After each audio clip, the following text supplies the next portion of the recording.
Hard Hat's all about showing up to play hard, doing what it takes to win. If you want to cement legacy, win another. He's your third center. You don't want to puff him up too much, but it's hard not to. This is maybe the most I've ever agreed with you.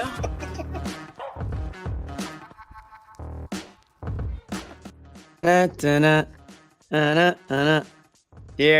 you go, Amit. We won't hear this famous slogan tonight. What is this, Sherrod? They keep rolling. The Celtics keep rolling. Yeah.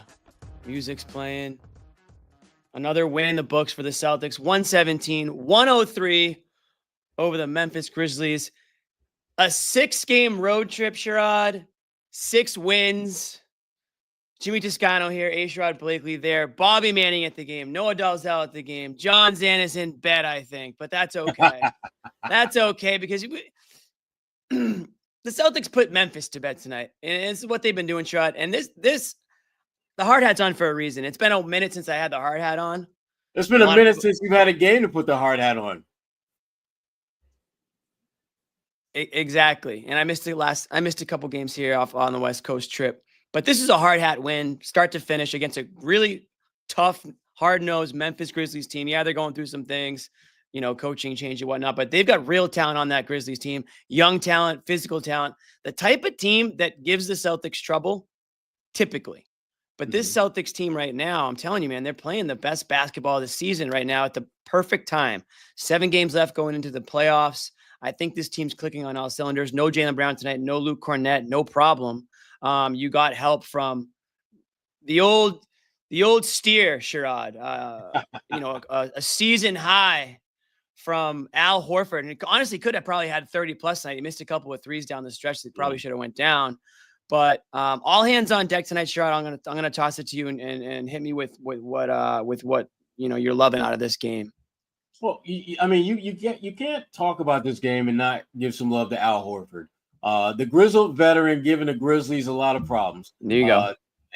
And Al, again, had the 3-ball going. I thought he did a really good job defensively. He moved well without the ball, being able to, start off behind the 3-point line, then relocate to where he's on the block and taking advantage of mismatches. This was a very vintage Al Horford back in the days when he was with the Atlanta Hawks kind of game. And, there are so many things about this game that you like. In addition to Al, you love the ball movement. The fact that I think in the first half, first quarter, first half, something like that, they had like 24 made baskets on 20. Ball was whipping around. Yeah. I mean, it was really, really moving. And I thought defensively, this Memphis team really loves to get up and down. And I thought the Celtics were able to minimize, their transition game. And even in a half court setting where Memphis was trying to speed things up, even in that space, the Celtics did a great job of consistently rotating, being where they needed to be, not allowing Memphis to get any kind of flow or rhythm. And, as the game wore on, the Celtics just gradually pulled away for the win. Yeah, and it wasn't just Al. There was a nice game from Drew Holiday, who hit some big shots in the second half there for Boston. And Derek White, Mr. Clutch, Mr. 3-point shooter, officially broke the Celtics record tonight. And, it's going to be a race to the finish to see who ends up, I think, with that 3-point record in Boston, at least this season, at least. But goes to show the type of season he has had for this Celtics team. And he hits that 3 late in the fourth quarter there when it looked like Memphis had kind of clawed their way back in. I think they got it to 7. It was 15. They went on a run, made it interesting. And then Derek White hits that 3, kind of lets you exhale a little bit with a couple minutes left in that game. So again, you're getting some serious production on nights where guys are straight up not playing. So, I mean, again, the backcourt production tonight from Holiday and White, arguably, I would say the most complete backcourt duo in the NBA. And it looks like both those guys, and we'll talk about Holiday, I'm sure at multiple points in this one. And I know Bobby and Noah will touch on it too, but he's scoring against Sherrod. I mean, he doesn't have to, but he is. And when he does, I know the Celtics record is damn near perfect when he, gets to around that 14-point mark. Yeah. I mean, finished with 18 tonight. Yeah. He definitely had a really good game, but you touched on a little bit Derek White's game. And, that 3-pointer that you talked about, it was big, not only in terms of what it meant to the score, but remember, that was a point in the game where Tatum was really losing it because I hate talking about officiating, but the officiating in this game kind of sucked. There were multiple times where Tatum was pretty obvious fouls. I mean, one time the official standing in front of Tatum didn't call it, but the one at half court did. That should never happen. Should never happen. And so Tatum was clearly getting frustrated. The three that Derek White hit, I thought was so huge, not only in terms of what it meant to the score, but it took a little bit of the steam out of just the anger that was building up in Tatum, so he was able to finish the game. And again, it was one of those Derek White moments that reminds us of how cool, calm, and collected he is more times than not with this team, and giving them exactly what they need when they need it most. And that was one of the many times he's done that this season for them. 14. But your point about Holiday, yeah. I mean, Drew's balling, man. I mean, Drew is looking like Milwaukee Bucks winning a first chip for them in a minute. Drew, that guy, he's been really good. And just being really smart about just when to be aggressive, when to just kind of lay back in the cut, so to speak, and let other guys do their thing. And it's making the Celtics look incredibly scary come playoff time. Yeah, it almost feels like the rest maybe for Holiday there, and him adjusting to that mallet finger. You know, it feels like forever ago everybody was concerned about mallet finger, doesn't it? Feels like a long, long time ago. He hasn't missed a beat, honestly. He's actually playing better. I want to know what the stats are. His shooting stats are post mallet finger. Post mallet, yeah. I mean, they're pretty damn good. That corner 3-point shot is ticking up nicely, I think. And you know, he's never not going to give you 100% on the defensive end. You're never really worried about that. And Derek White just continues to get better on that defensive end. So again, those guys rounding into form here. And I want to remind you, I missed this off the top of the show, Sherrod, but it's March Madness at CLNS too. We're talking NBA right now, but it's March Madness. I'm talking about the CLNS Garden Report bracket. And right now, it's the third center region matchup going on right now. And you can vote right here on YouTube right now. And you can also vote on Twitter, but it's the number 1 seed toothpaste sandwich up against the 4 seed You're Muted, which I think a lot of people think could make a run here. We haven't had any You're Muteds yet, Sherrod. With me and you, it probably won't happen. With John, we get about 17 You're Muteds because he's always in and out of the mute button. And You're Muted is something that will never go away, whether it wins or not. Toothpaste sandwich, I saw somebody ask in the chat. That goes back to about a month or so ago when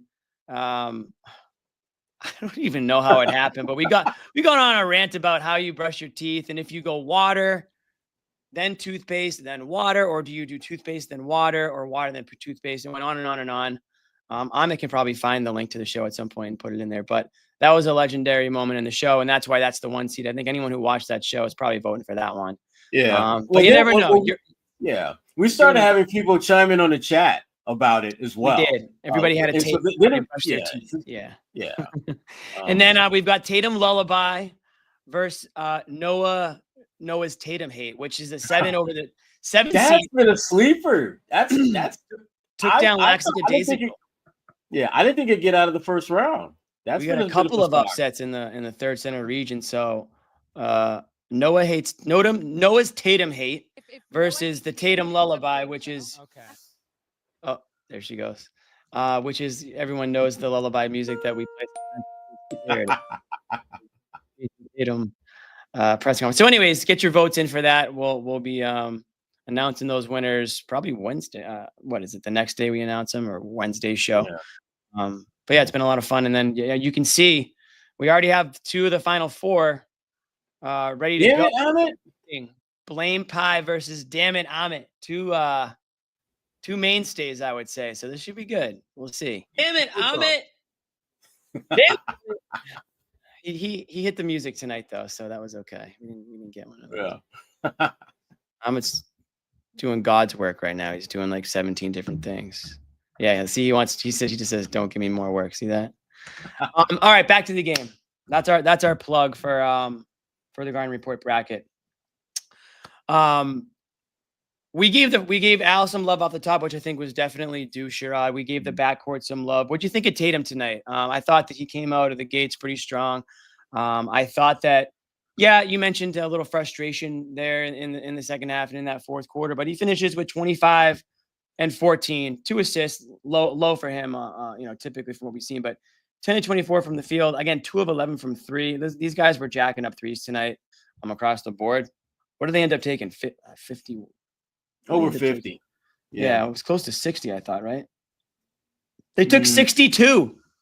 They took 62 threes. A couple of launches towards the end of the game ticked that number up. But I thought Tatum again, he was aggressive. He was driving to the hoop. I think he was a little frustrated too with the officiating at times, which is normal for him.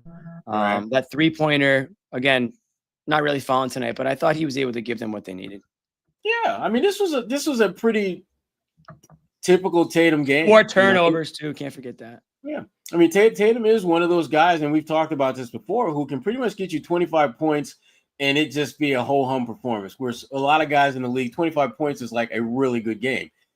That's where he's at now, and I think he did most of his scoring came as the Celtics were starting to put a little bit of distance between them. So it wasn't those empty calorie points that a lot of guys have on nights like this. I mean, his points actually mattered. They came at points in the game where they needed those baskets to, either position themselves to pull away or to extend the lead that currently in that moment. So this was not. I like what I saw at Tatum. The rebounding, again, I think that's been one part of his game that's gotten so much better this year that we don't really talk a lot about.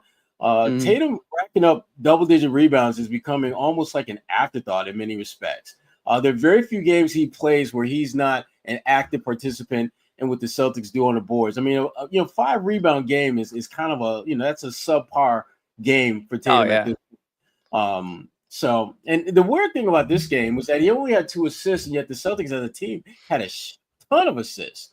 And that was a little bit oddity, but it is strange, especially when you consider Brown didn't play. He's going to have the ball a bit more and probably going to be dishing it out a little. You would think a little bit more. I do think some of the shot. I mean, not to pick on Tillman, but there was a couple of easy assists for Tatum to Tillman that just those shots didn't go down. If you go back and look at the potential assists, maybe the numbers look a little bit better for Tatum tonight. Maybe he just got a little bit unlucky with some of the passes that he made. And again, the Celtics missed a lot of threes. They took a lot, but they missed a lot. So, chalk that up to whatever you will. But the 14 board shows me again, and this is against a physical, big, Grizzlies team. They had 7-foot something guy out there, 7'4", whatever. Morant's physical, Jackson's physical, Bane's physical. I mean, you go down the line. Jackson, yep. This Grizzlies team, they want to play. They want to be tough. They want to push people around and play physical. So I thought that, and again, the hard hat's on for a reason. I thought the Celtics matched that tonight. I thought that I thought they more than matched that tonight. I thought they answered that bell, and I thought they punched back. I mean, they were getting out in the break plenty of times. And again, we saw Porzingis throw down a couple of dunks, including that one on the break from, I think it was Tatum to Holiday, and Holiday with the little lob to Porzingis for the hammer. And that's kind of the attitude you want. I love seeing that with the Celtics team because it shows me they got a little bit of swagger kind of, at this point. Like they're feeling confident. They're feeling like they're in the flow of things. And they, to go on this 6-game road trip, Sherrod, I mean, what does that mean to you to first time in Celtics history? This isn't just some, slouch franchise here. If you do anything for the first time in history, it's a pretty big deal. But the Celtics, for the first time in history, go 6-0 on a 6-game road trip. Impressive. And that's, what are we, 75 games into the year? I mean, that's after everything and, the ups and downs of a season, the toll it takes on you.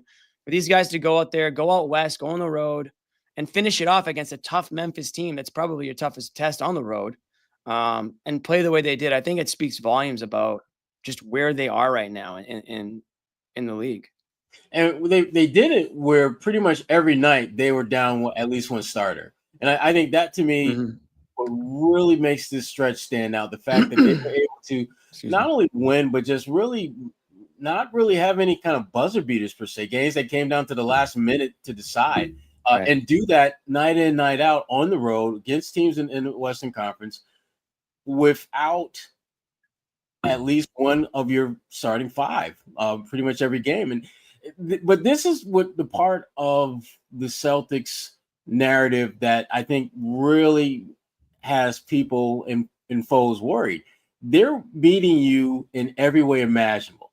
This game they were the more physical team. That's what got them over the hump. Other games, they have been able to outshoot you. Other games, they're playmaking. Other games, it's their defense. They're finding a multitude of ways to put you to bed. And that, when you're going to the playoffs, makes every single game against the Celtics Russian roulette. Because you don't know how they're going to attack you and put you in your place. They've shown the ability to do it in a multitude of ways. And as you're game planning against them, you really can't adequately game plan because you don't have a sense of what you're going to be dealing with that night. And if you're Joe Mazzulla, I mean, not only are the Celtics ridiculously unpredictable now because of the way they can beat you, but now you're starting to see guys that you may not expect to plan on game planning against who could potentially go out there and give you problems. I think about Sherrod in certain situations. He could be a problem for you. You look at Al Horford.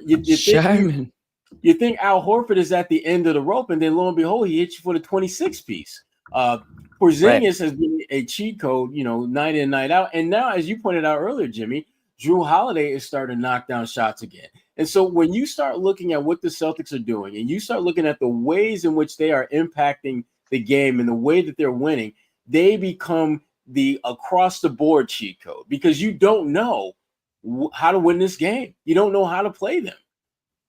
They have so many different ways to hurt you. I mean, you talk about, just look at the last game against the Spurs. Luke Cornett was like the player of the game in that one somehow. Luke Cornett all of a sudden became Kevin McHale before our very eyes. And Al Horford sits. And then tonight, Luke Cornett doesn't play. Al Horford plays. And it's a flip-flop of the two most important players. And it's there's so many different ways the Celtics can hurt you. So many different players on any given night can show up and just be the X factor or be like the focal point, and then like we mentioned, Jrue Holiday, he had 21 points last game. What did he end up with, 16 or something tonight? But if you look at his I'm pulling up the numbers here, 18 tonight, 21 last game, and 16 in Phoenix. So again, the points are starting to creep in. You're starting to get this production from so many different places where if you're an opponent, you just, I don't know what else you can do, but just throw your hands up, because it's a talent issue. It's a mismatch. It's what it is. I mean, there's just too much talent. And we're talking about what they're doing offensively, but they can really give you problems defensively. I was listening to Sirius FM or XM, over the weekend, and our good friend of the program, Vinny Goodwill, he was talking about the Celtics, and he made a really, really good point that I had not really given a whole lot of thought to, and that is the Celtics have basically at least three guys that can defend at an elite level on the perimeter. Most teams are fortunate if they get one or two. When you think about Derek White, you think about Jrue Holiday, you think about Jaylen Brown, who on any given night can lock you up defensively. Yep. Not every night, but on any given night, it doesn't shock you when that happens. Absolutely. And that, to me, is what makes this team scary. Yes, they've got guys who can get buckets. Yes, they've got guys that can step up and do some things in the front court. But defensively, they're going to cause you problems, particularly when in the playoffs, things have a tendency to slow down. It becomes more of a half-court game.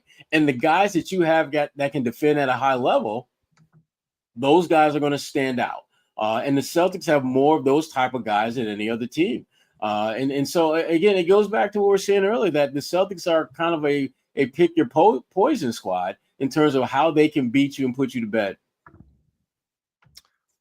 Was there something on this road trip, Sherrod, that impressed you more than other things? Or is there a certain way the Celtics, you saw them play, or something that they did, or a player specifically that you kind of circled and said, I'm glad to have really seen this on this road trip? Is there something like that does stand out, or is it just, taking care of business? Here we are at this point in the season. Good to get guys some rest, whether or not they really want to or not, or whether it's due to injury. You got to hope Jaylen Brown is going to be okay.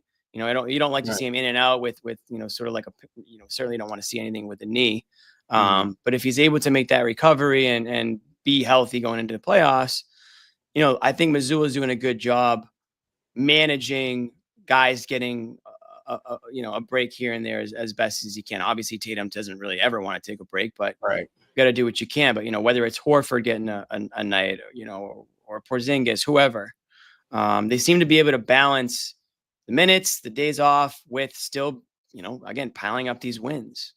Yeah. Well, the guy that I frankly was most pleased with on this trip was Jrue Holiday. I think he's been very up and down this year in terms of scoring the ball. And it's really hard. It's hard to tell whether it's just a function of what's happening or not happening offensively, or whether he just wasn't playing particularly well there. But I thought he did a really good job during this trip of picking his spots, when to be aggressive, when to be assertive, when to be more of a playmaker as opposed to a point producer. And I thought that was really great to see. Jaylen is making me a little nervous.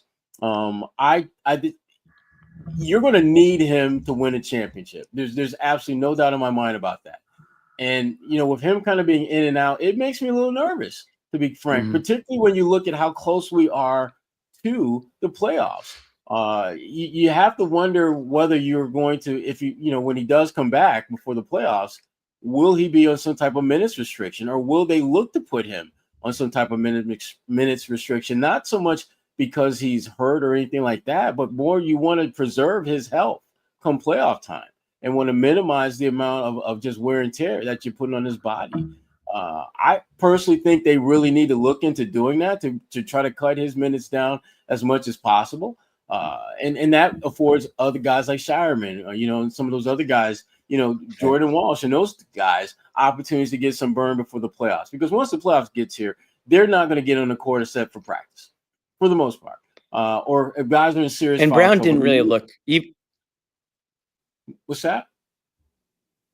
Sorry, I think I'm on a little bit of a delay. No, Brown didn't even, and Brown played against us. He didn't look himself against the Spurs either. And I think that is part of the reason why he's not playing tonight. I think he's playing through some pain, trying to just be tough, shake it off. But it's not something that you really want to make worse, obviously. And I think it is in his best interest, the team's best interest, to try to rest that as long as possible and get back into,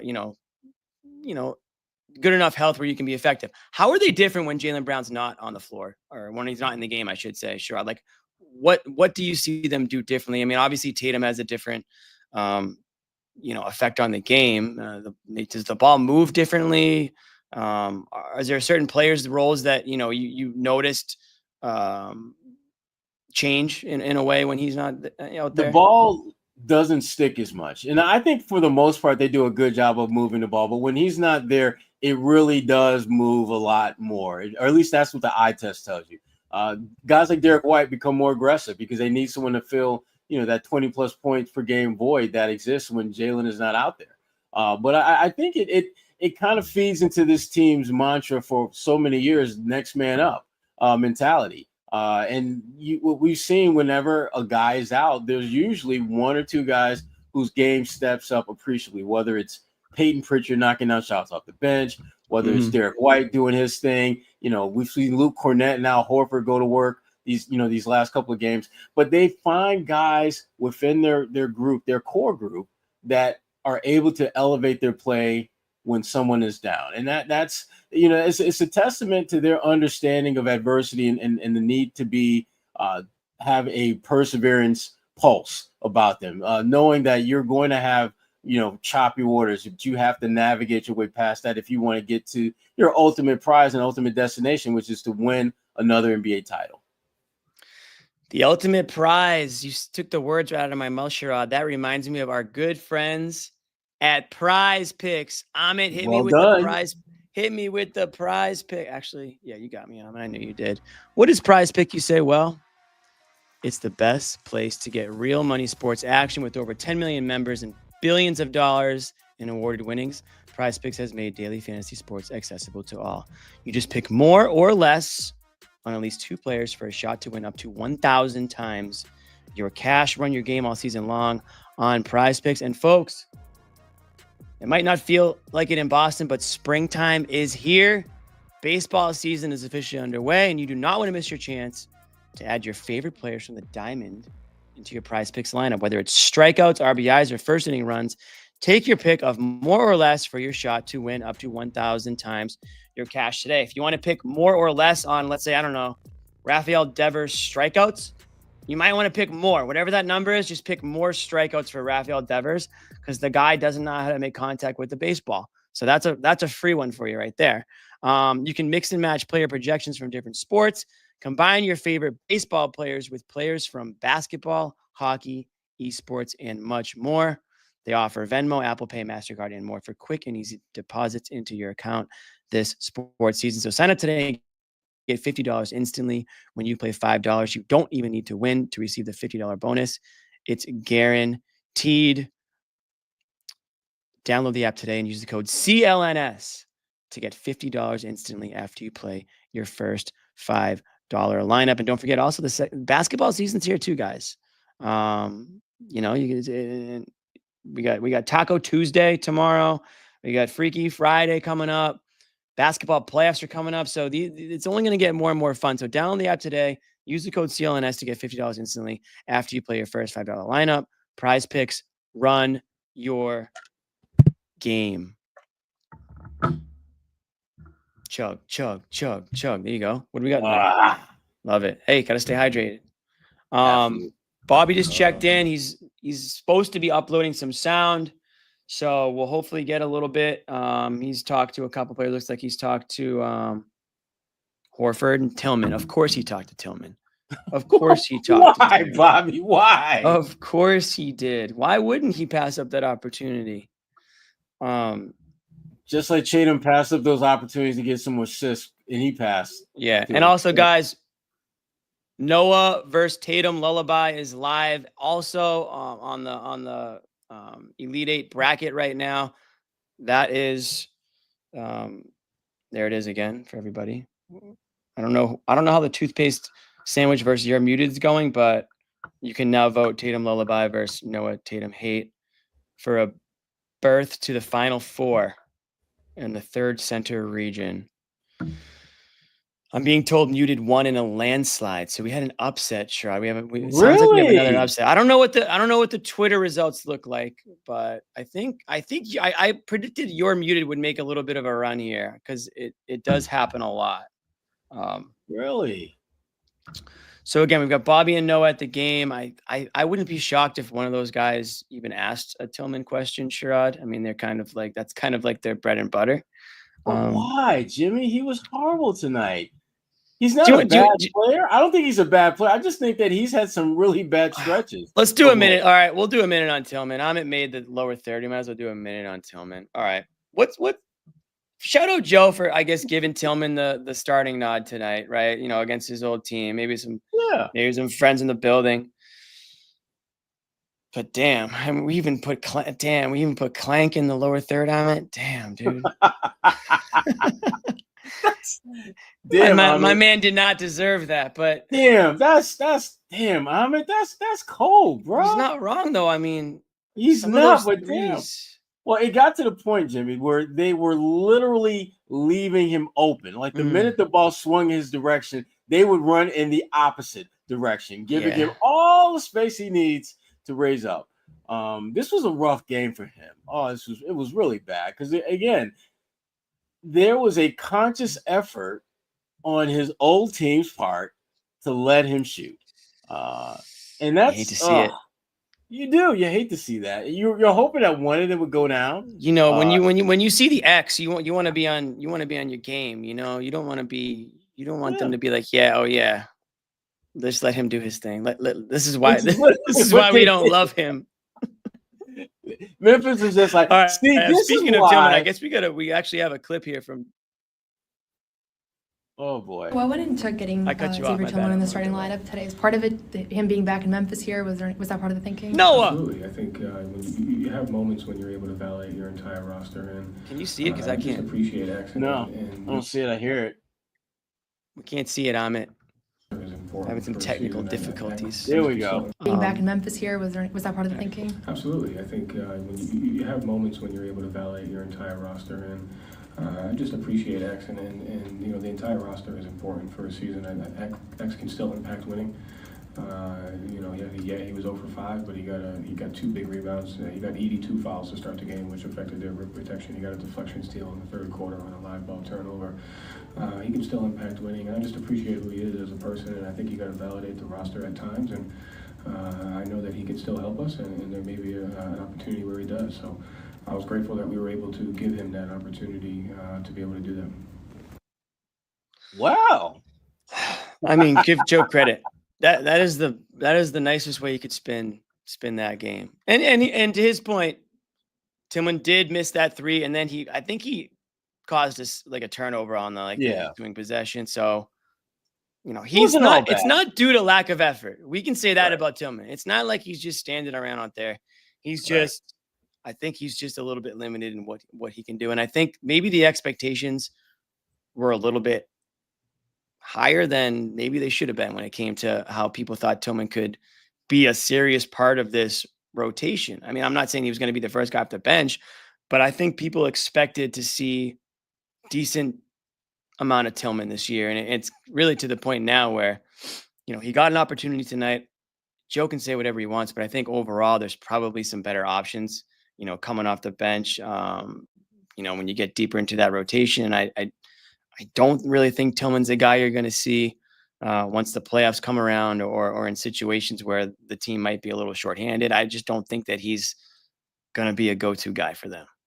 No, I mean, I think you start looking at just the way this team is constructed and assuming that everyone's healthy, they're probably going to go 9, maybe 10 deep. And even then, Tillman's not going to be in that list.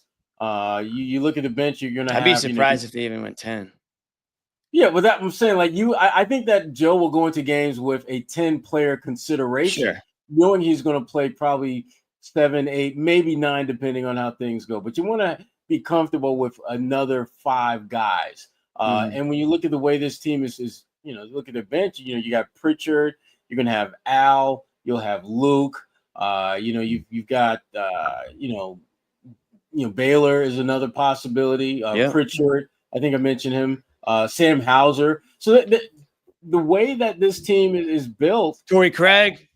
Yeah, Torrey Craig. I mean, there's a number of guys, all the guys that I just rattled off without question are ahead of Tillman in the pecking order. So it's good. I mean, it's good to see him do some positive things out there, but you would like to have seen him knock down at least 1 or 2 of those open jump shots that he had, especially after, Memphis was making a point of running in the opposite direction or running as far away from him when he had the ball to basically say, we dare you to take that shot. We dare you. And he did. And every time it just didn't work out. So I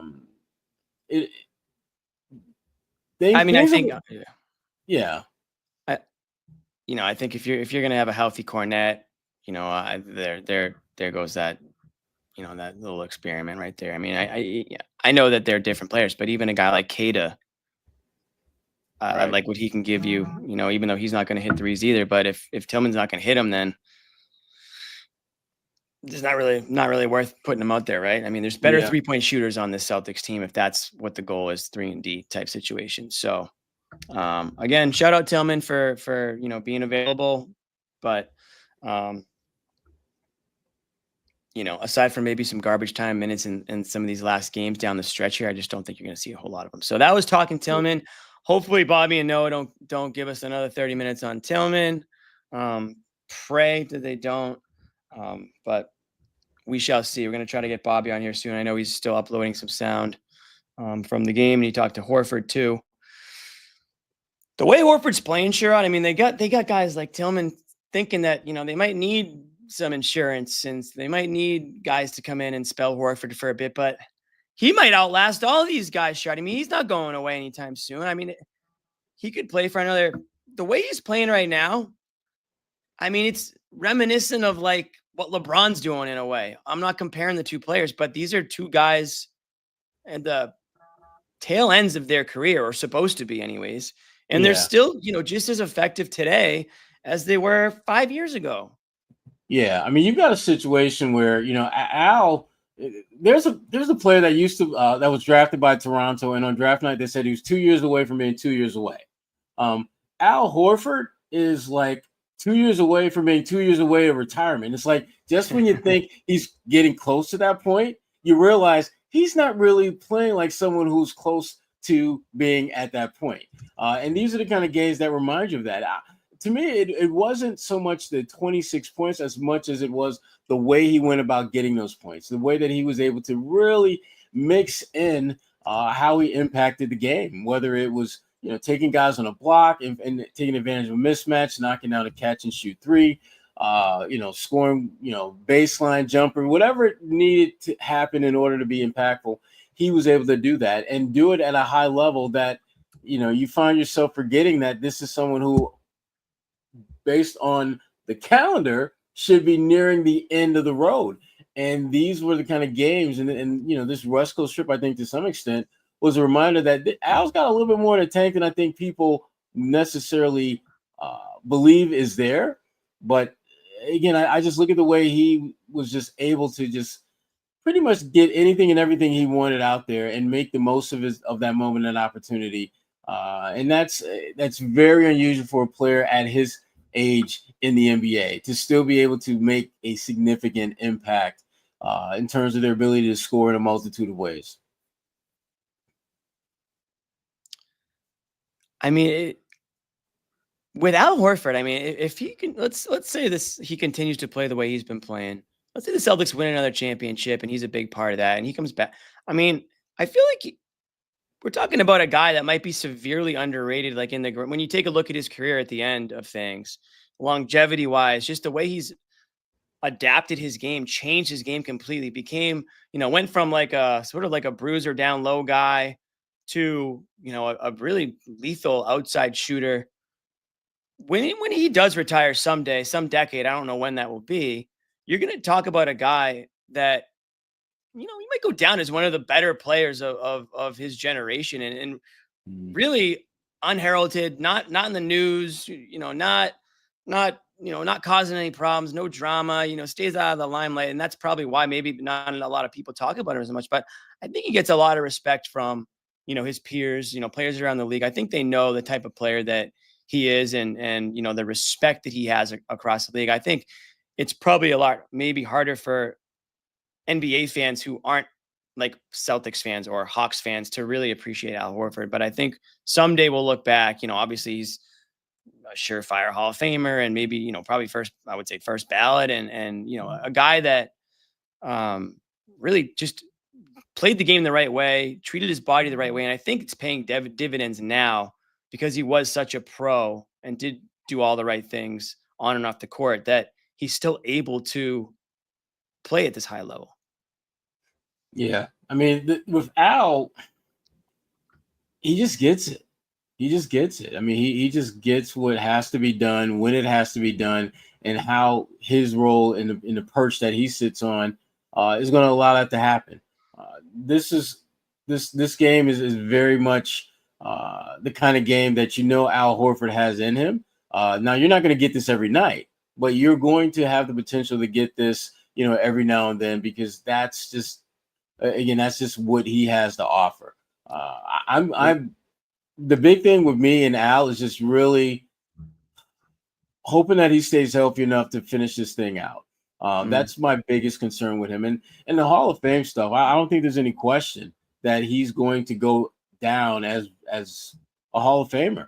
And if they win a second title, I think he might very well be well, if they win a second title, I think he may very well be a first ballot Hall of Famer. I'll be honest, I don't even know how it works with basketball and first ballots and stuff. I don't. Is it that big of it? Do you just pretty much when you're eligible, you just get in? It's not like baseball, I don't think. Yeah, that's exactly how it is. I mean, the year that you're first made eligible, your first opportunity to get in, that's what that's about. Now, the real question is this: Jimmy J asked Sherrod, 42 in the rafters. What do you think? If they win a second title, I would say no. Really? Well, here's why. More than Pierce, more than Garnett. Look at the guys that are up there, and look at Al's body of work. Now, the thing about Al that I love personally is how he transformed his game to stay in the game. Al was a back to the basket baseline, short baseline jump shot maker, and now all of a sudden he becomes a catch and shoot corner 3-ball shooter, catch and shoot top of the key, catch and shoot from the wing. He has changed up his game in a significantly dramatic way. And, it has allowed him to thrive in the NBA. Where if he continued to play the way he did when he was in Atlanta, Al Horford probably wouldn't be in the league right now. He would probably be, doing something else and being amazing. Be with Josh Smith somewhere. Right. But he had changed his game up to not only become a better, more diverse, more dynamic player, but he's won a championship and potentially could add a second to that. And I think that is going to make him a Hall of Famer, not only because, again, the numbers that he put up and the All-Star things and just winning a championship, but also the way that he transformed his game. Al is really, when you think about it, one of the first truly success stories of a back-to-the-basket post player who transformed his game, and it had a significant impact on not just winning games, but winning a championship. But I can't, as much as I love Al and what he brings to the table, I can't see him going up in the rafters. Not with the talent on this team right now. When I look at Tatum, I look at Brown. No. And the same thing goes for Porzingis. Can't see it. Can't see it. Well, yeah, the body of work for Porzingis won't ever. I don't think it'll ever be there. I mean, Horford's been on. The interesting one will be Drew Holiday. That one, him and Al would be interesting. I would put him in the same boat as Al, though. I don't think either one of them goes. The difference is Al's been on the team a lot longer. I mean, Drew Holiday is like an assassin. He's on the Celtics team. Comes in, they win a championship. They could win another one this year, and for all we know, Holiday could be off the team. I don't want that. I'm not saying that's going to happen, but that is a possibility, it's right? It's a possibility, yeah. Horford's been in this organization for I don't know how many years now, but a long time. What, 7 years, something like that? I don't even know. Between the two stints, yeah. Yeah, he was their first really like big free agent signing, right? Remember when Al Horford signed with the Celtics? Obviously they didn't win a championship in that run, but then he comes back, they win. He comes back, he's back with the team again this year. If they win another one this year, I just think it's up for debate. And I guess that's what we're doing now. We're having a little debate about it. Here's the thing. I tell you what, Jimmy, if they win another one and Al has numbers that are closer to what we saw when he was in Atlanta, or Al is like, if he's getting you like 14, 15 points a game and you win another title, then you might want to think about it. You definitely need to think about it. But I just think that, the Celtics, as great a legacy and tradition that they have, sometimes they get a little loosey-goosey when it comes to those damn jersey numbers going up in the rafters. And Al, again, I definitely worth consideration. But to me, it's not. I just don't feel it's a shoo-in that he'll be up there. And if it happens, I'll be happy as hell for him. No, because just again, me knowing Al going all the way back to when he was in high school, it's great to see him kind of grow and evolve and be this great basketball player, great man. But when you're talking about having your number go up in the rafters for the Boston Celtics, as great a player as he is, and as great a person as he is, I just don't think the body of work aligns itself with that. If he wins like Finals MVP, this year, then yeah. Hell yeah. Okay. I mean, we call that the Cedric Maxwell rule. You go up there. If you're a good player and you win Finals MVP, then yeah, no one's gonna complain or bitch and moan about that. But if Al is getting you like maybe 9 points and 5-6 rebounds coming off the bench and you win a championship, I'm not really feeling that's fair. Raptor worthy. He might, he might control his own destiny in that sense if he has a little bit more of an effect. But one guy who would be a lot less surprised is raised to the rafters. Jayson Tatum spoke after the game today, and we do have some footage here. I do not know what he had to say, but Amit's going to go hit us with the Jayson Tatum clip, and let's hear from the future Hall of Famer and maybe banner raised player, Jayson Tatum. I don't know if Amit's paying attention. I'm going to do it myself. Been done in franchise history before. What does that mean to you for you guys to kind of do something like that? I mean, especially anytime you make history in this league, you gotta enjoy that. 6 games, 12, 13 days away from home. What? I said making history is special. He's not talking about me. He's talking about us. Something's funny. I know. I wish we were in on the joke. We'll ask Bobby what they said. I lost my fucking train of thought. Whoa! Oh, What is this road trip? Guys, Road it's trip. a We family won a lot show. of games. Keep it up. What does this city mean to you? I saw you posted earlier today being back in Memphis. What does Memphis mean to you? Yeah, I played with the Memphis War Eagles when I was in like 4th, 5th, 6th, 7th grade. My stepdad, that's when my mom met my was-to-be stepdad. And I used to come to Memphis all the time in the summertime, spend a lot of time here when I was younger. So I got Right, we are voting family, on a lot of it. friends. The closest city, NBA city, is St. Louis or Indiana. I used to come up here all the time. It's only like a 3.5-hour drive. So I just built a lot of relationships, over the last 15 years or so. I got a lot of love for the city of Memphis. Did you get to go to the Tigers facility earlier? I did. Got to see Penny Hardaway, and that's a family friend of mine that I've known since I was like 10. Penny. So went up there and worked out on the court and lifted weights, and we got to see him. Did you have a goal coming into the season to see the assists go up as much as they have? Like, was there a target for you? And just when you look back at your passing growth, it's like been the most important thing in that part of the game, really elevated. Just staying consistent and not getting bored, making the right play over and over. It's just all about reading whatever the defense is doing, and just living in that space over and over again. Did you imagine earlier in your career, maybe back at Duke, that you would be a point forward type player one day? Like, is that something you envisioned yourself becoming?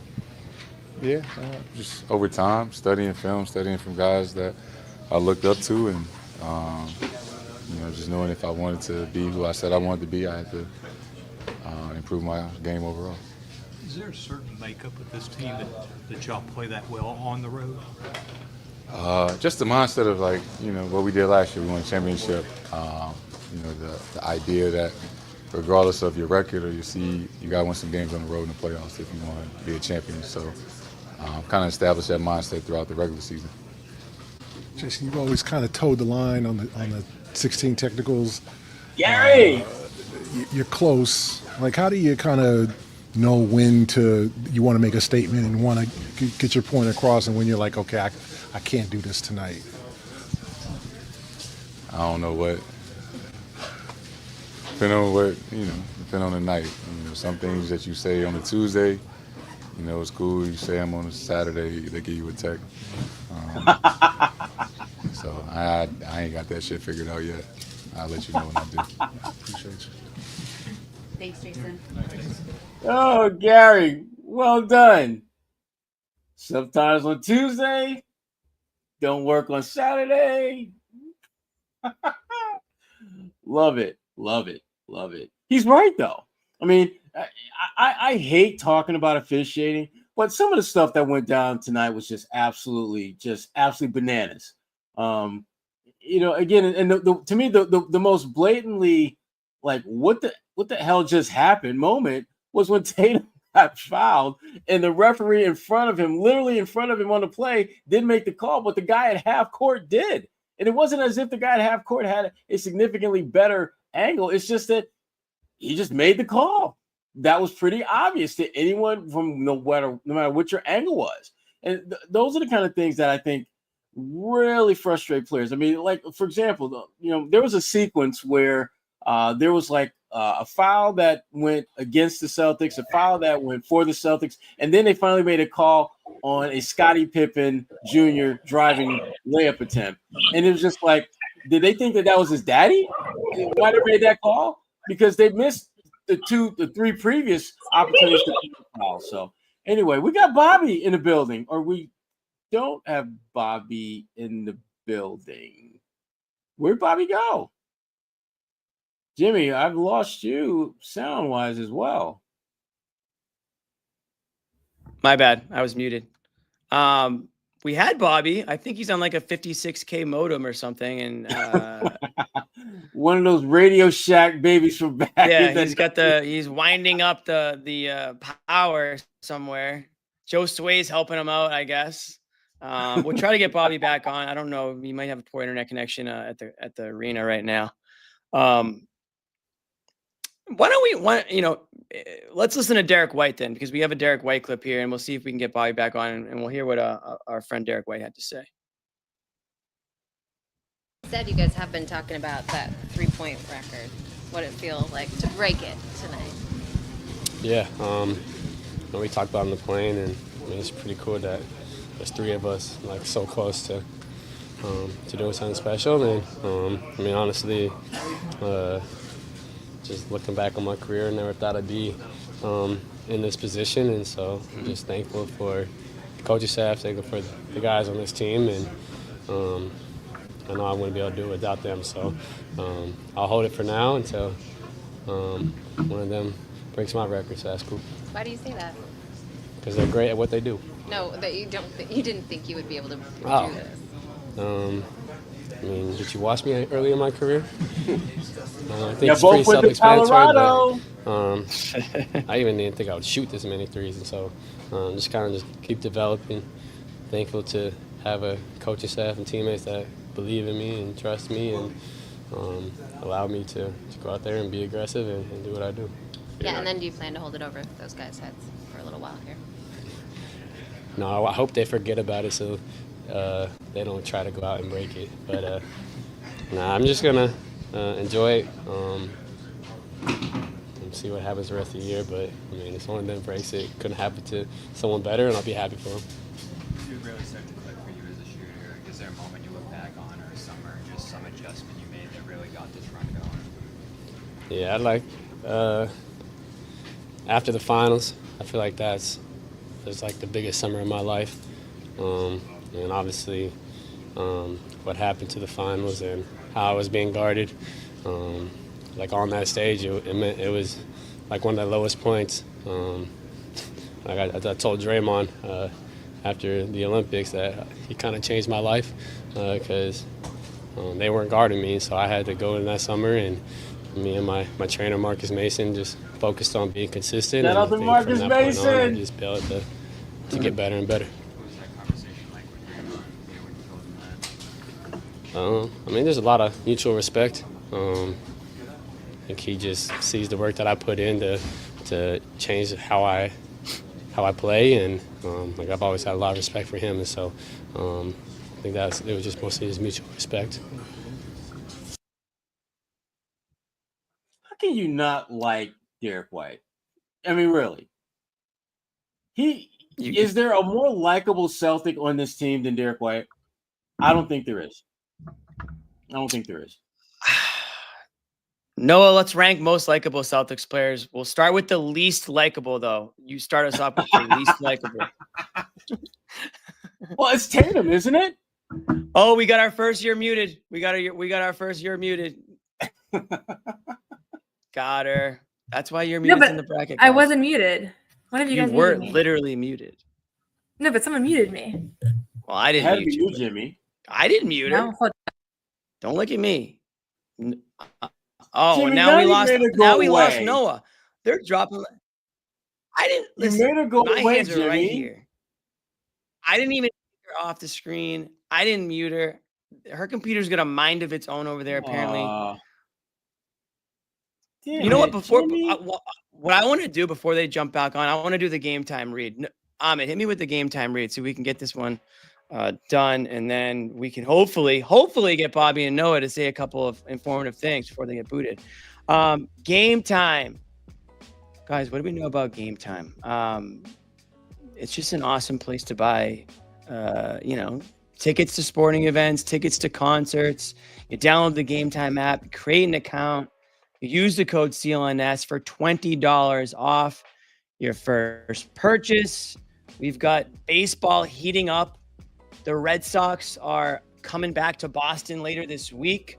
Will Rafael Devers have a hit by the time they make it? We're not sure. Will he even make contact with the ball? We're not sure. But what we do know is that the home opener is Friday, and right now you can get in for $130. It's a nice little Friday afternoon. What's a better way to kick off the weekend than at Fenway Park, home opener, 2:00 start. Red Sox are hosting the Cardinals, and you can get in right now for $130. Have some fun in the bleachers, but there's price points and great seats available all over all over the Fenway Park.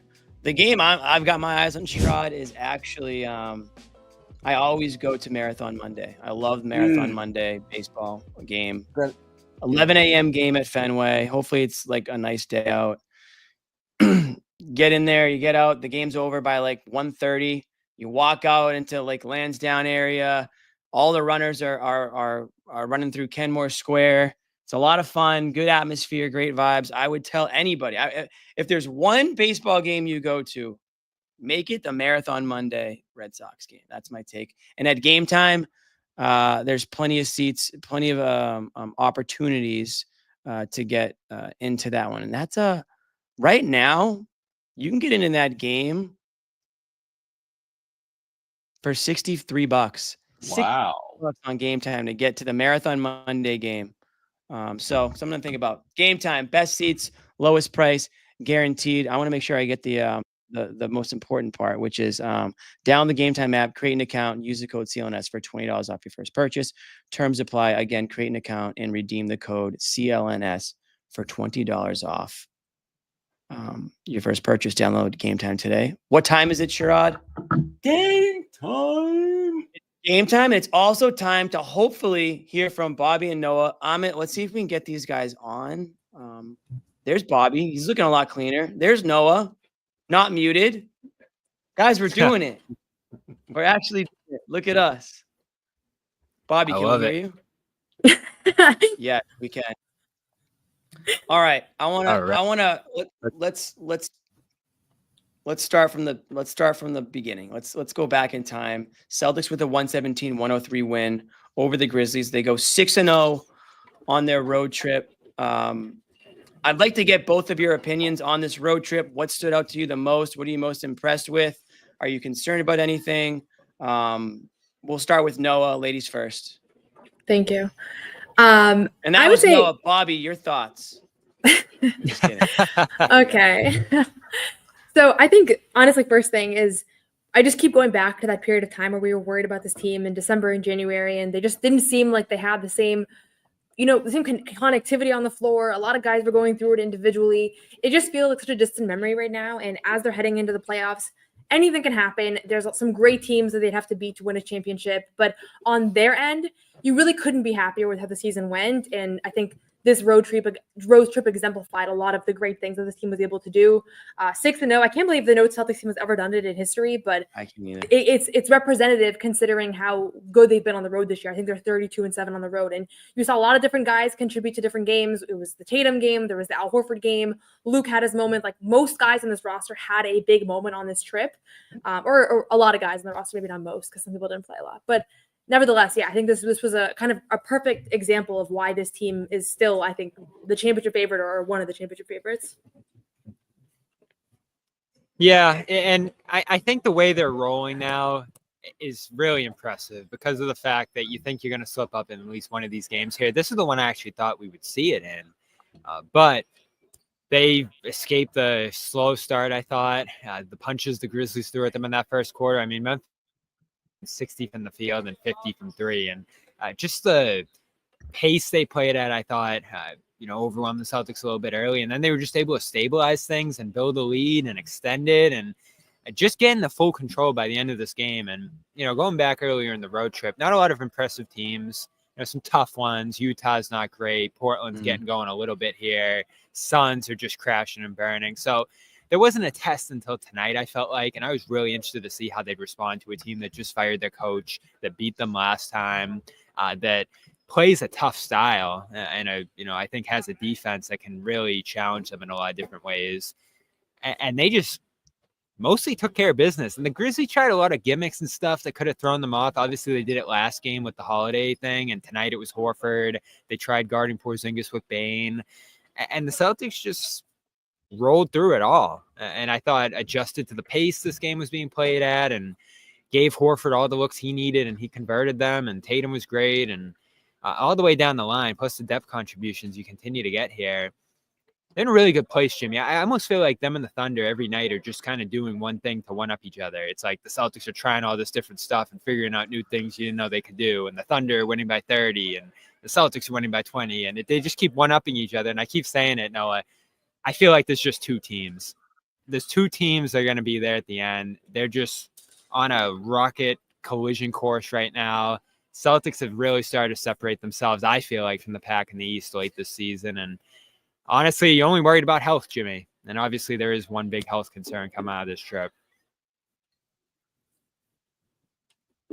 Yeah, we mentioned Jaylen Brown. We'll get your. I want to get your guys' take on Jaylen Brown at some point. Not right now. I want to focus on this game a little bit more. One of the things me and Sherrod mentioned earlier was on any given night, it's somebody else. Like you. I'm sure, Bobby, you had plenty of things to say about Luke's performance against the Spurs. Well, tonight he doesn't play, and in that same Spurs game, Al Horford didn't play. Well, tonight Al Horford plays. And you can make the case he was the best player on the court tonight, right? Just missed 30 points. Probably could have had it if a couple of shots go down in that fourth quarter. But what Al Horford's able to give you, it feels like whether it's Horford, whether it's Holiday right now, guys are stepping up that aren't Tatum, that aren't Brown, that aren't Porzingis. And they're just overmatching the opponent. And we saw that. I think that's what we saw on this road trip is that when the Celtics team is kind of clicking and they win in many different ways, right? And tonight was just another way, but it feels like they're just overpowering these lesser teams, and it's not close. Yeah, that's what they did a year ago, Noah. Bobby, Noah. Like, and early this season, you didn't see it as often. That was one of the things when we were debating, is this team better than last year's team? It was just one of the things I had written down. Like, they weren't able to sustain as much, guys being out or, different things that they did a year ago to stay at that pace. And then more recently, they've gotten back on that pace. And I've been more open to that argument. No, I didn't believe in it, probably 3 weeks ago when we talked about it. Are they better than last year? I'm getting there. As I start to watch them night in, night out, some of the new things that they can do, the layers to this team. Obviously, the competition we've talked about is greater. But it feels like they've leveled up to that competition and found new ways to win and new things to tap into. The experimenting over the last couple of weeks here, I think, has been really good. So would I say they're better than last year? Probably not still, but I'm getting there. Well, here's the thing, Bobby. I think they are better than last year because when your game, to me, the determining factor of whether they're better is what do opponents have to worry about now that maybe they didn't have to worry about last year. And that to me, that's why they're better. The Celtics have more ways to put you to bed now than they did a year ago. When you start looking and go down the lineup and go down the roster. Old man Al still got juice in the tank. Peyton Pritchard can do some things now that he was not able to do last year. Jayson Tatum on a bad night is going to get you 25 points. You start looking at this roster, I think they are better because they have the ability to impact winning on a much grander scale. The guy that, and I think you both touched on this, was Jaylen Brown. His situation worries me because you're going to need him to win a championship. There's absolutely no getting around that. And his health does concern me going forward. I don't think it's like anything career injury or ending or anything like that. But it seems like there's enough potential damage there to slow down his availability at some point and make him potentially unavailable for a game or two. And even though the Celtics are playing so much better, I want them to keep their core guys healthy enough night in, night out. And Jaylen is the one wild card that I'm just not sure that's necessarily going to happen for the duration of the playoffs or even at the start for that matter. Did tonight worry you more, Noah, him have to miss another game?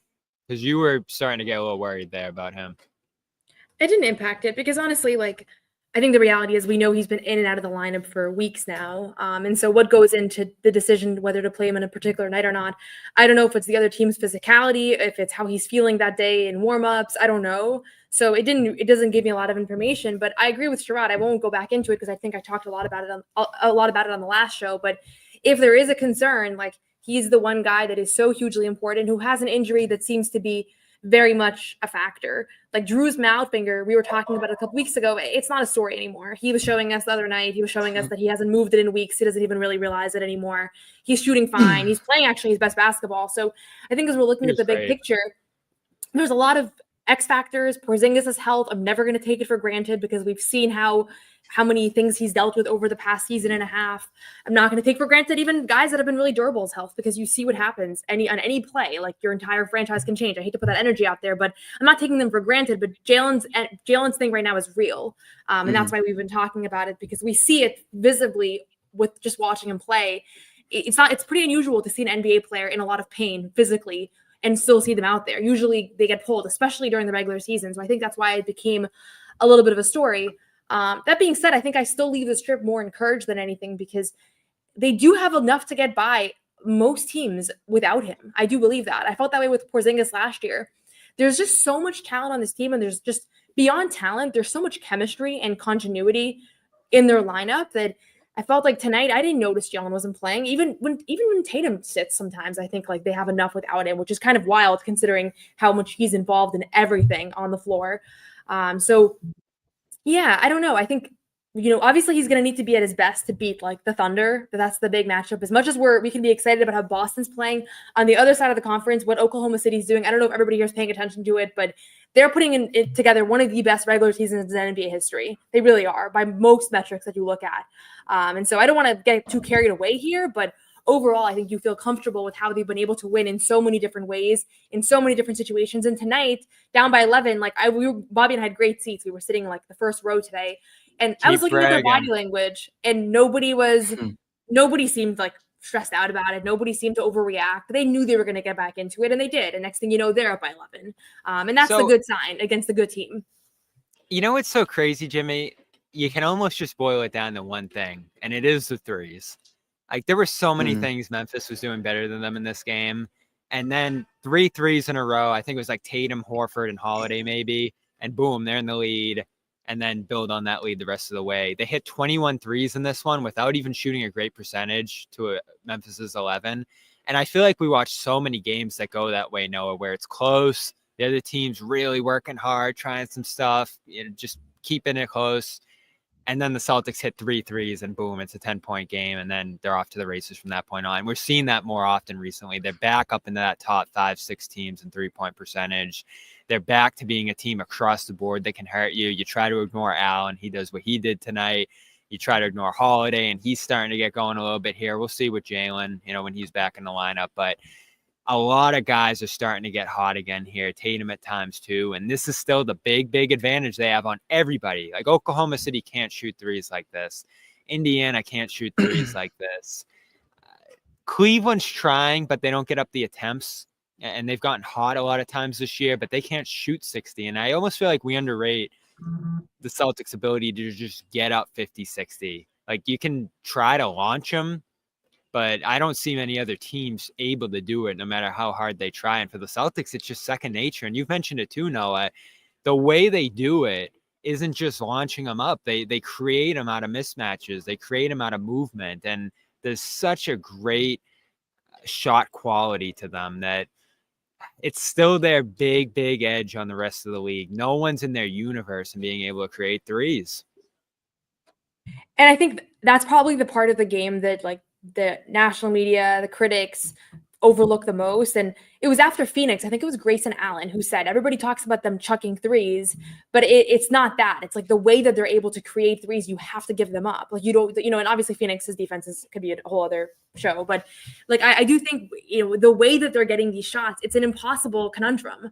And the fact that Memphis resorted to leaving Al Horford wide open and continue to do so down the stretch. He had 26 points and they were leaving him wide open completely, not even really closing out on him. Yeah. It's not because their new coach is an idiot. It's because teams just don't know what to do with this team. And the only Remember one. Jordy Fernandez? Yeah, it was like every time we pregame, especially every time someone asks about guarding the Celtics, it's always like they know they need to try some gimmick, whether it was Golden State leaving Jalen open last year or Memphis leaving Drew open previously. Like you have to sell out on a guy that consistently has been able to hit threes in their career. And that's why Oklahoma is different, because they don't have to sell out because they have a ridiculous defensive lineup out there. But most of the teams just don't have the personnel to hang with Boston. And I think you saw that again tonight. And Al was kind of laughing. I don't know if you guys played his post game, but Al was kind of laughing at the beginning when asked about that, because it was like he doesn't really know why either, but he'll relish in it if he gets the opportunity. Yeah, we didn't get to play Al tonight, but I love the way the Celtics moved the ball tonight. I don't know if that's because of the personnel that was out there on the court, but they're getting these 3-pointers, Bobby, because they're whipping the ball around. They're working it around. Everybody is sharing. I love the unselfish style of play that I saw tonight from them. I really thought this was one of their better performances that I've seen. I don't want to say like of the entire season, but it kind of felt that way a little bit. I just really liked the intensity on both ends. I liked that when they went down 10, they were able to just like that, Bobby, you said it, 3 straight threes, all of a sudden like erases a 10-point deficit. And then I thought they were aggressive. I thought they matched the Memphis' physicality. It's a team that wants to play tough, play hard-nosed basketball. And Boston kind of met them there. They didn't, even though they did take 62 threes or whatever, it didn't feel like they were a one-dimensional team. It felt like they were still, working the ball around, getting good looks. They were driving when they needed to. They played solid defense. I just thought it was a good all-around performance. We got a question I think is kind of interesting from X3. Thank you for the super chat. We'll go around the horn here. We'll start with Sherrod because I haven't heard from him in a minute. Question for the panel. If you had to choose one starter to be without for the playoffs, which one would you choose? Now, we don't want to put this into existence, but let's just say one of the starters missed the team flight. Okay. And they can't, for the whole series. For the playoffs, there'd be much bigger concern. Yeah, he's missing an. No, I like this framing though because he's not putting any bad energy out there, which I accidentally keep doing. So the missing the team flight is a good proposition here. Yeah, and the snowstorm keeps him from catching the connecting flight that would get him there. And and instead they have a great day with their friends and family. He ended up on Spirit Airlines. Yes, exactly. So Sherrod, why don't you start us off? I would say I would if the one guy I think you can maybe be without. I'm going to say Jrue Holiday. I don't like the idea. To me, it's the least painful of a lot of painful decisions if we're talking about this, because the idea of not having Tatum or Jaylen Brown is just a non-starter in my eyes. Porzingis, you can make a case for KP. I think he's more important this year. I do too, which is why I went with Jrue Holiday. I think that if it wasn't for Peyton Pritchard's, frankly, improved play, I would be a little bit less willing to play this game and have Jrue Holiday be my choice. But of the 5 guys, Drew's the one that I would probably think you could get by without. So John's watching somewhere, Jimmy. Praying He's screaming. I'm baiting John to jump on. Yeah, and you know what? Normally it works, so we'll probably see John in about 5 minutes. So, with respect to him, I thought about it, but I'm gonna go Jrue like Sherrod, and that this is a question that looms this summer when you get into all the money stuff, and they're probably gonna have to make a decision like that. And we've gotten some reporting like that might be where they're looking going out this year. So, in reverse order. I think it obviously Tatum least, White. Well, hold on. Let's get the rest of the panel here before you start ranking everybody's importance. Noah. Okay. I hope you all know this is a question I don't take any joy in answering. I really hate this question. Tatum. She's gonna say Tatum. Can you imagine? Imagine if I legitimately made that case right now. Do it for the bit. See how good they looked without him the other night? Yeah, right. So I'm gonna pick Kristaps. Me too. And okay. And the reason for that is we saw because of the faith that I have in Al Horford. Honestly, that's the main reason. So it's no slight to Kristaps. He's been awesome this season, but I would pick Kristaps because I saw Al Horford step up in big moments. I see the way he's playing right now. I'm leaning in all the way. Bobby had to talk me down on the Al Horford is at his prime right now. Obviously, I know he's not at his prime, but the way that he has been playing, I think it's sustainable. They've been resting him a lot. He looks fresh, and that starting lineup still with Al Horford in the lineup is the best starting 5 that they have. They're a plus 17 with that group, and they're still in the negatives with Kristaps. And I think there's a lot of reasons for those fluctuation in numbers, but that's what I'm going to pick if I have to. But hopefully everybody will be healthy and available, and they'll be able to win with their full roster. Yes, it goes. So without Noah saying. hates Kristaps now too? Sure, we I can start a know. new hashtag. We can start a new hashtag. Out with the old, in with the new. No, But I think we should wrap this question shortly because this is so toxic. Okay, This let is me like the just. definition of like a basketball postgame show talking about this instead of like the game that just happened. It's. We're just talking responding to the strategy. people. It's entertaining, but I'm just strategy. acknowledging it's very toxic. We can't so. just say the best every night. Right. Well, so I'm Okay, gonna. fine. I'm gonna. I participated in the question. You did a good job. I'm gonna She's piggyback. done. She's done. Yeah, I'm gonna piggyback on what Noah said. I also will say Kristaps Porzingis for a few reasons. One, and Bobby alluded to it. You did it already, right? You won a majority of the games, or you have been winning And you majority of games continue to this year. without him. Yes. Two, to Noah's point, Al Horford is having another unbelievable season. Me and Sherrod did a chunk of the show just basically praising Al Horford. I'll ask you guys a question that another commenter asked. I'll ask you guys that question in a little bit. Also, shout out Cornette. I mean, you've got a backup now too. If Horford's going to be getting extended A minutes, third center. you've got a third center that is playing He's like $20 million center. exactly. And so you've got, believe it or not, a little bit of depth. I never thought I'd be saying that. And the other thing is with Holiday, this guy's a winner. He's a gamer. He's still one of the best, defenders in the NBA. And him and Derek White make like the most lethal backcourt in the NBA. So I would hate to take that apart. And the last thing is, and I don't want to, I love Pritchard in the role that he has. I just don't want to have to depend on Pritchard. Yeah, a rough one tonight. Yeah, I don't want to have to depend on Pritchard for more than what you've kind of been depending him for and for more than what his role is. And I feel like without Derek White, things get a little bit interesting in that sense. So that's why I'm also going to say Porzingis. But to Noah's point, this is just an exercise. This is not going to happen. We don't want it to happen. Convince me.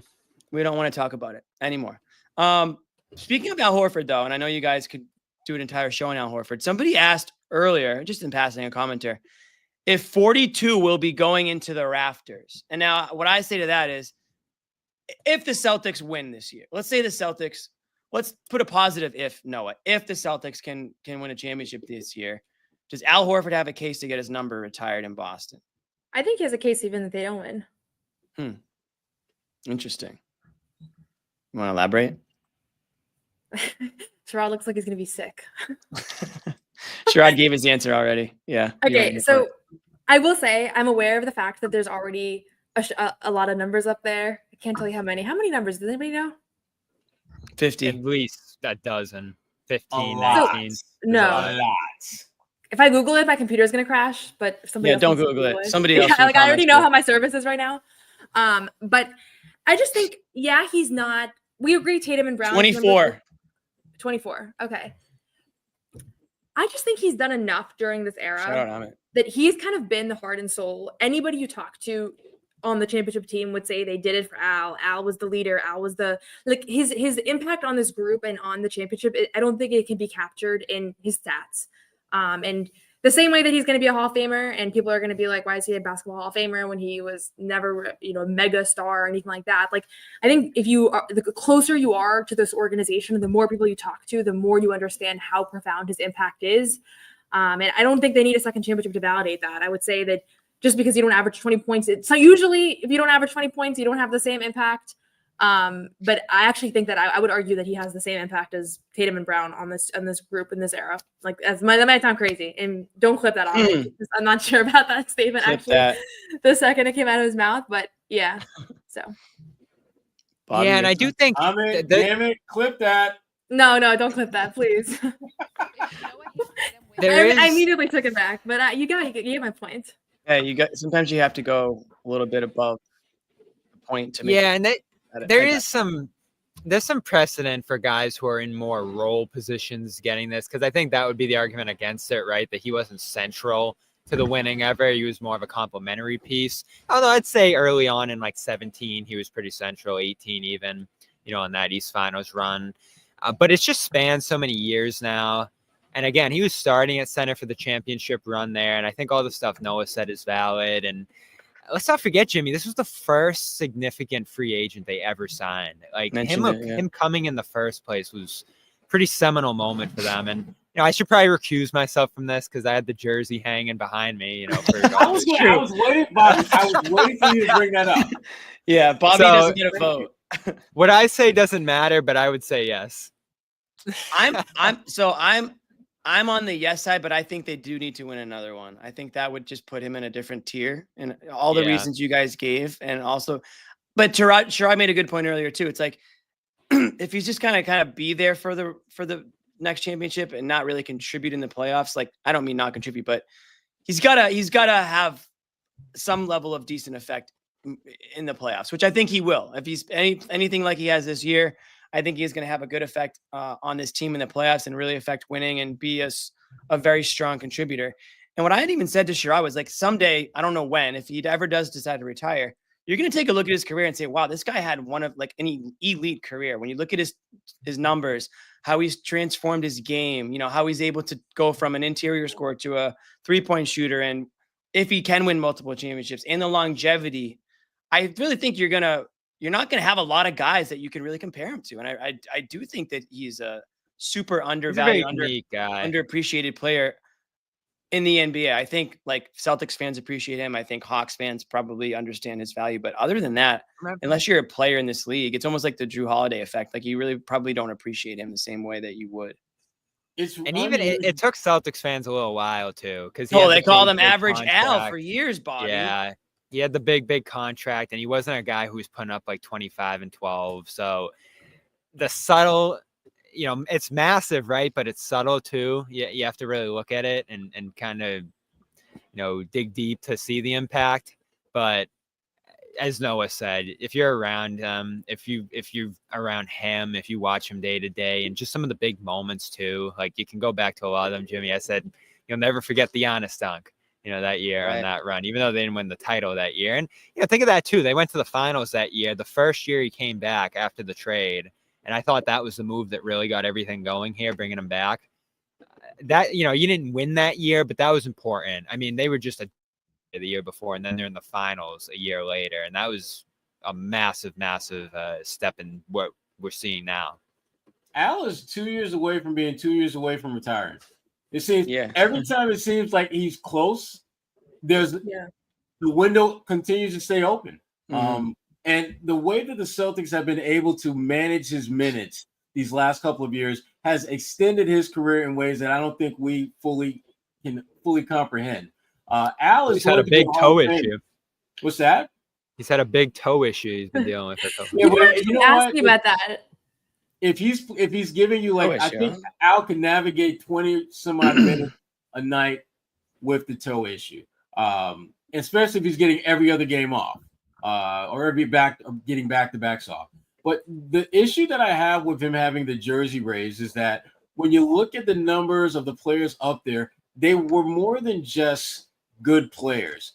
They were decisive, high-impact players in winning a championship. And Al is going to have a significant role, but he's not going to be your best player or your second best player or even your third best player. I think you're so right, Sherrod, because would he be the worst player on there? No. But there's a lot of championships for the guys who are on there. Right. And it just seems that when you start looking at his actual body of work as a Celtic and you compare it to the other jerseys up there, it's going to seem a little odd because if you take someone like Cedric Maxwell, Al may have better numbers, but Cedric won a championship, put the team on his back and won a chip. That puts you in a very different place and space than anyone who plays for this organization. And Al, I just don't think that his body of work as a Celtic warrants that number being retired. He is a Hall of Famer. I absolutely 100% could happen. To me, it's just a matter of when, not if, that will happen. But jersey retirement. By the way, Noah, can I just go ahead? No, I was going to say somebody's crashing out in the chat because I said Al Horford is in his prime. I don't actually mean that Al Horford is in his prime, but I do think that there are moments where you just expect him to not be able to do things that he's able to do, and he can still do them. He's light years away from being the player that he once was.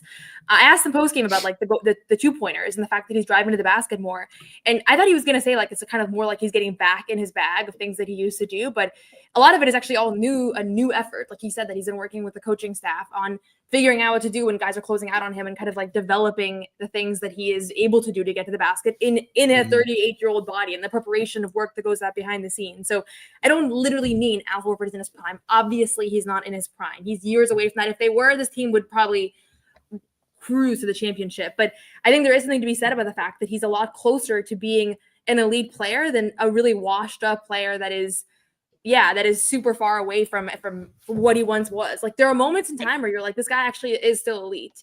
That's a good way to put it. Anybody expected that.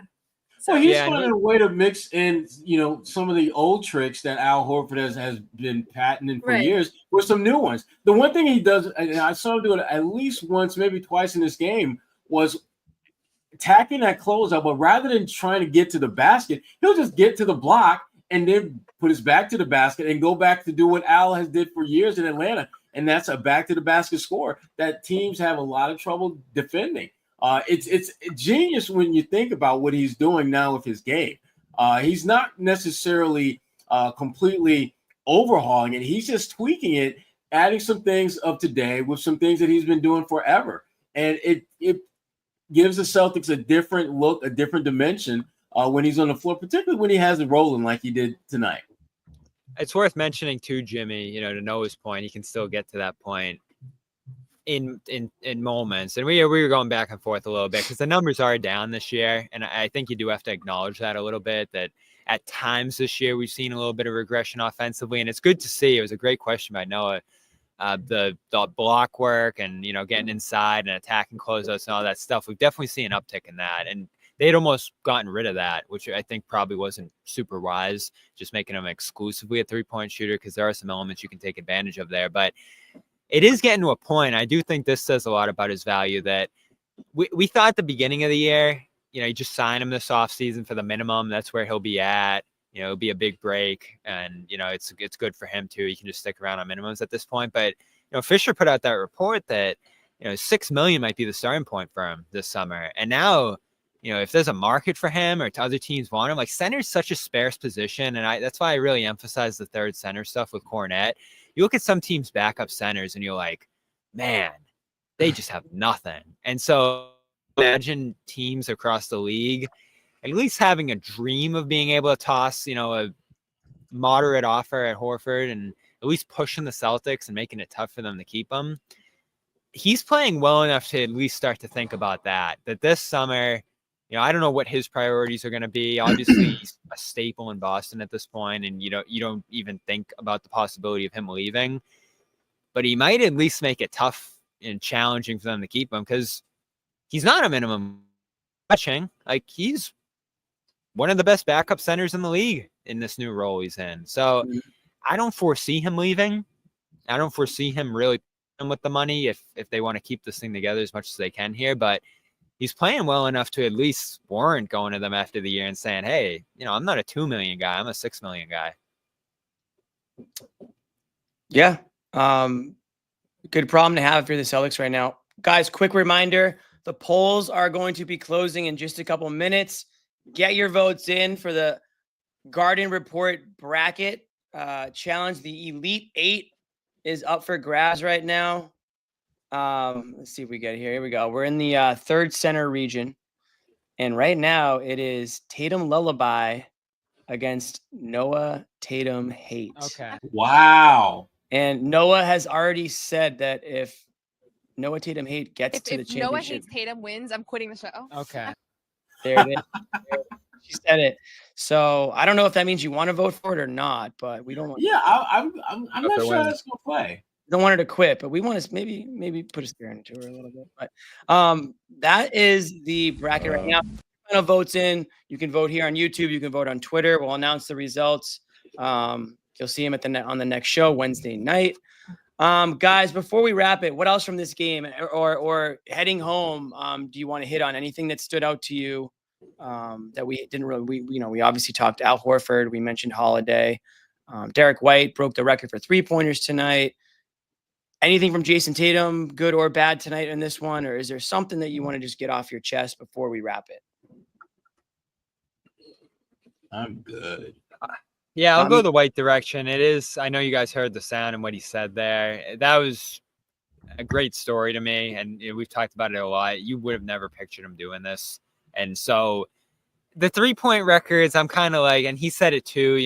I broke this, but someone else is going to break this soon, and it's just sort of a, are you playing next year kind of thing at this point, because the threes are just going up and up and up, and the attempts and all that. So these records are all going to be broken. So I didn't pay close attention to the race they're in, and obviously they have 3 guys who are probably going to break the record White just broke this year. So is it just like Pritchard's one earlier in the year, is it this record that you're going to remember forever? No. But the fact that he got there before any of the teammates, the fact that he did it after where he was shooting the ball in 2022 when he got here and earlier in his Spurs career, it does say a lot about his growth and where he's at as a shot maker right now. It's kind of ridiculous. And I don't even know how it's possible to achieve the improvement he did off where he was. Because was he like 32 that year, Jimmy, and then he's like in the 20s into the playoffs, and you couldn't even play him in the finals like he talked about there. Yeah. And now it's like this guy is one of the most dangerous 3-point shooters in the clutch you can think of. And every time he takes a big shot, you feel like it's going to go in. So it's just one of those things. You just sit here and kind of gush about it and gloat about it, because what else can you really say? But this guy's just awesome, and he continues to be awesome, and he feels more and more indispensable every passing day, every week. He wasn't at his best tonight, but still makes a couple of big plays down the stretch.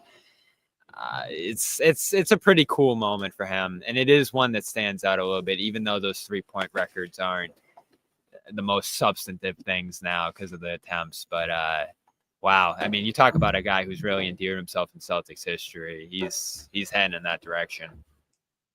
Bobby just raised his number up too, just like that. The last thing I was going to add, I don't know if you guys touched on this, but Xavier Tillman starting and just kind of There it is. Me and Sherrod we're waiting to see if one of you guys are going to bring up Tillman. Okay. Listen, you knew it wasn't going to be me. Everybody drink. Why is there a lullaby? That's just so. I'll ask you this, Noah. I haven't even said anything yet.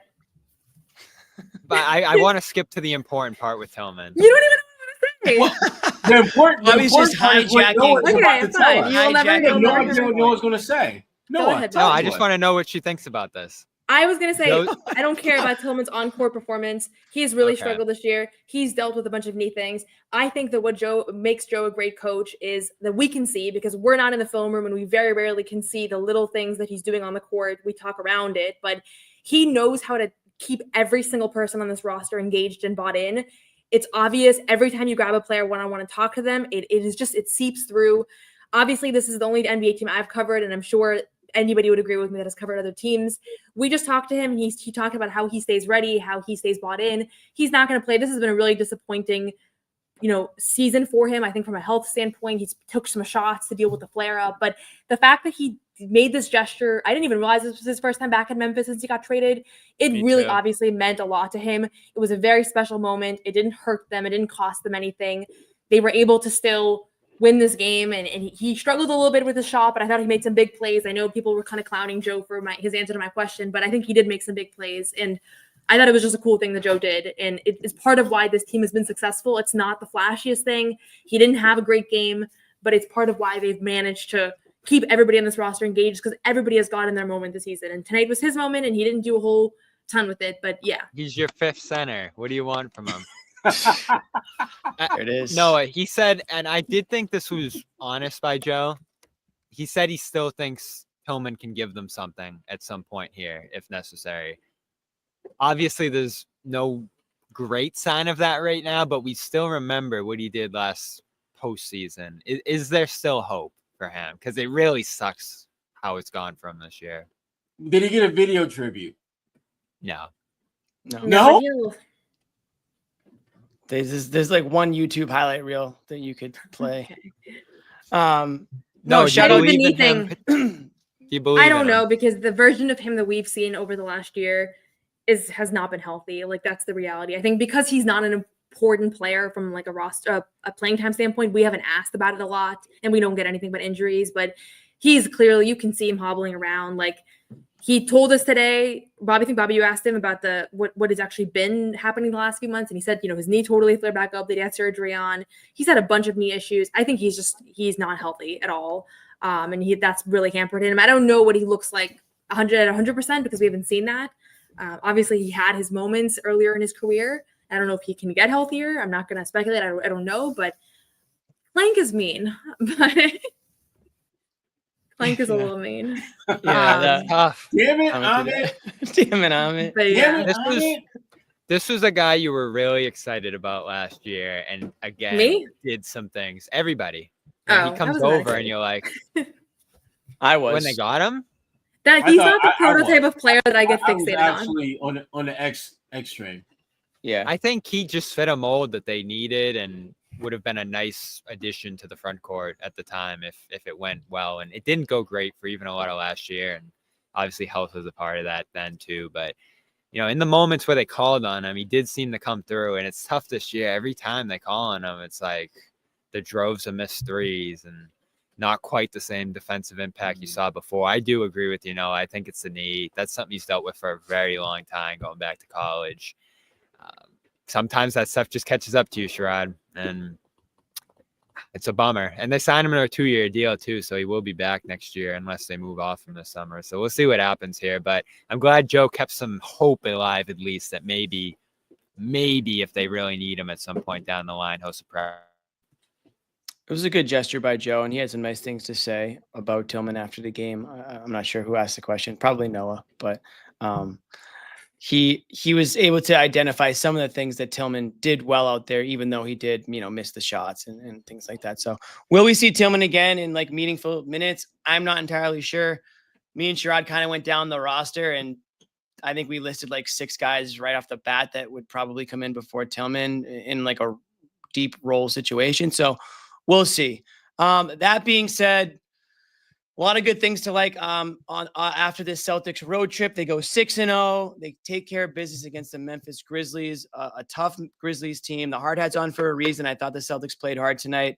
They come back home now for a few games. We got Miami Wednesday, Phoenix Friday. Phoenix without Durant on Friday. All right.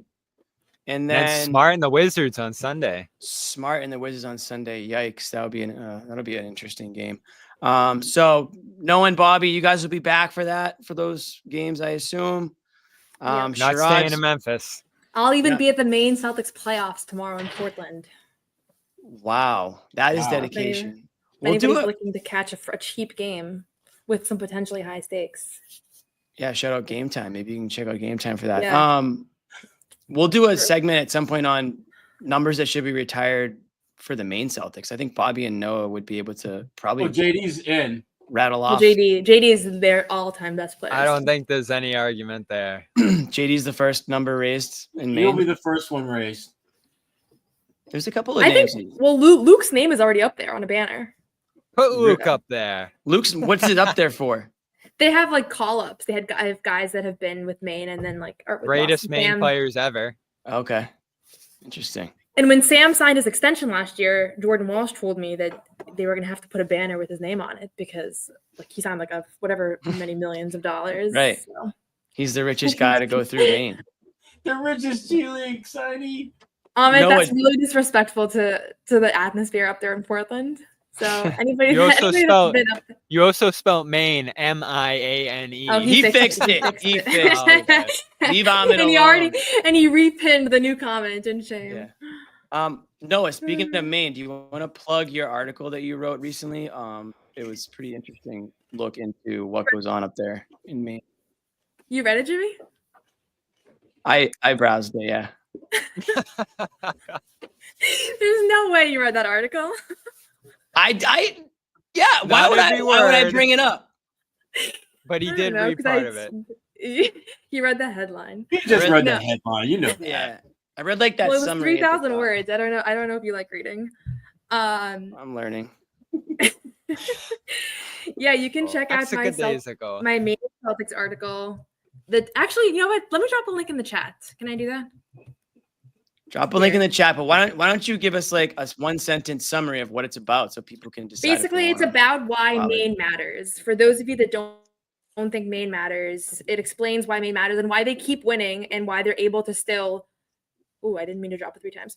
But why they're able to still keep winning, like they're in the playoffs. They have been one of the best teams this season. But then also they're preparing guys. Like everybody got excited about Baylor Scheinman in March, but Baylor Scheinman spent most of the season in Maine. So yeah, that's why it matters. And you can read about the developmental program. I talked to a bunch of people there, and JD Davison feature coming out in the morning. So follow along on Celtics blog. Future Maine Hall of Famer. A bunch of people. Yeah, all-time leading scorer, assists, and someone who Drew Holiday says is be a very good NBA player. So he's the main GOAT. That's a teaser. JD story. Good summary of your article, Noah. Now I'm recalling like those parts that I read when I read it. Yeah. Bobby, you plugged something earlier too. What did you? Let's see if anybody clicked on the story. I can check on my analytics website. I talked to Baylor Scheinman, speaking of him this morning, and that's what I appreciated that he said he's thinking about the playoffs. You know, he wants to get in on this, and he's not going too far with it, and you know, he's trying to take things day by day, but he's thinking about a playoff role. And you didn't see a lot of them tonight. I feel like they reeled back the minutes against Phoenix too. You know, he came in late in that game, but you are seeing him every night for the most part here. And I do think that's significant. And I asked Joe about it before the game, and he said, oh, we need everybody, as he always does there. So still trying to get a feel for whether that use of Shiren in particular is significant here, or it's just them wanting to see him before the season ends because they know they're not going to go to him in the playoffs. I think on an average night in the playoffs, Jimmy, you're not going to see him. But do you go down 15 early in a game and you just don't have any, you want to throw out somewhere in there, you know, Noah's point for the energy and how hard he plays and just try to get something going? I thought they used O'Shea in that role a little bit last year at times. I think that's probably where you'll end up seeing him if they're healthy. And then, of course, if they're not healthy, that's where you see a much larger chance of him getting involved. But it's amazing to me. We're, 8 games into this run of his now, and he plays every night. Feels like he does a little something every night. It's a really great story. And, you know, you just see him at the shoot-arounds. He really seems comfortable here. You know, it seems like he's starting to connect with teammates more. Obviously, the fans are really starting to get excited about him. It is awesome. No, and Noah mentioned all the main stuff too. The way they used him, that to get him comfortable and ready to go late this year, it was pretty impressive. And even if it's for next year and we don't see him in the playoffs, still a huge story late this season, and one they needed because they're not playing for anything right now, and you needed something to get excited about, and he's been it, obviously. And shout out to the 26 people that clicked on the story from the chat. Shout out to the chat. Look at that. See? Yeah. Okay. 26 people from YouTube in the last 5 minutes. So little Garden Report bump. We'll put the we'll put the Shireman. We'll put the drop it in there, Bobby. Now's your time. Drop it in there. And then people are reading. We got the Maine Celtics insiders live right now on the show. So if you guys have any questions about the G Leaguers, you guys know where to go. We're gonna call it. We got another one on Wednesday. At the buzzer. Sherrod's had about enough Maine. There Celtics we go. Thanks, for Amit. the rest of the week, and I am right there with them. But thank you guys for jumping on with us. Appreciate everybody watching and listening. Appreciate Bobby and Noah jumping on, Sherrod jumping on. My name is Jimmy. For Sherrod, for Bobby, for Noah, who's just can't stop laughing, I guess. Thank you guys. Amit, hit me with the No one's sneaking a vegan brownie by me, I'll tell you that. Okay, you know what, John? We're going to do it. You have to feel that way too, Bobby. I have to feel that way. Let's slide Al over and make Luke your first center. Bobby, we gave you Luke hour early. We're not going to end this on a damn conversation about Luke